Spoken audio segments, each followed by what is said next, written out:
Hello বন্ধুরা, শেষ হয়েছে ২০২৫ সালের প্রথম উইন্ডো, যেখানে দুইটি ম্যাচ খেলেছে ব্রাজিল। তার মধ্যে তারা কলম্বিয়ার বিপক্ষে ২-১ গোলে জিতেছে এবং আর্জেন্টিনার বিপক্ষে ৪-১ গোলে হেরেছে।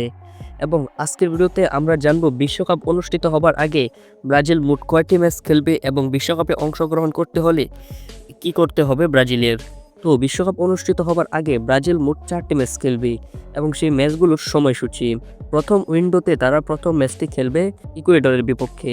ম্যাচটি অনুষ্ঠিত হবে জুন মাসের ৪ তারিখ, তবে সময় এখনও জানানো হয়নি।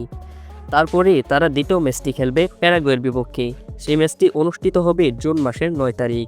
তো প্রথম উইন্ডোতে এই দুটি ম্যাচ খেলবে ব্রাজিল। তারপর দ্বিতীয় উইন্ডোতে তারা প্রথম ম্যাচটি খেলবে চিলির বিপক্ষে। ম্যাচটি অনুষ্ঠিত হবে সেপ্টেম্বর মাসের ৯ তারিখ। তারপর তারা দ্বিতীয় ম্যাচটি খেলবে বলিভিয়ার বিপক্ষে। সেই ম্যাচটি অনুষ্ঠিত হবে সেপ্টেম্বর মাসের ২৫ তারিখ। তো বিশ্বকাপ অনুষ্ঠিত হবার আগে এই ৪টি ম্যাচ খেলবে ব্রাজিল। এবার চলুন জেনে নেওয়া যাক বিশ্বকাপে অংশগ্রহণ করতে হলে কি করতে হবে ব্রাজিলের। পরবর্তী ৪ ম্যাচ থেকে ২টি ম্যাচ জিততে হবে এবং একটি ম্যাচ ড্র করতে হবে, তাহলে বিশ্বকাপে অংশগ্রহণ করতে পারবে ব্রাজিল। তো বন্ধুরা, ভিডিওটি এই পর্যন্তই।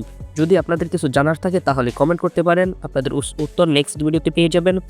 তো আপনারা যদি আমাদের চ্যানেলটিকে সাবস্ক্রাইব করে না থাকেন তাহলে এখনই সাবস্ক্রাইব করে দিন অ্যান্ড ভিডিওতে একটি লাইক করে দিবেন।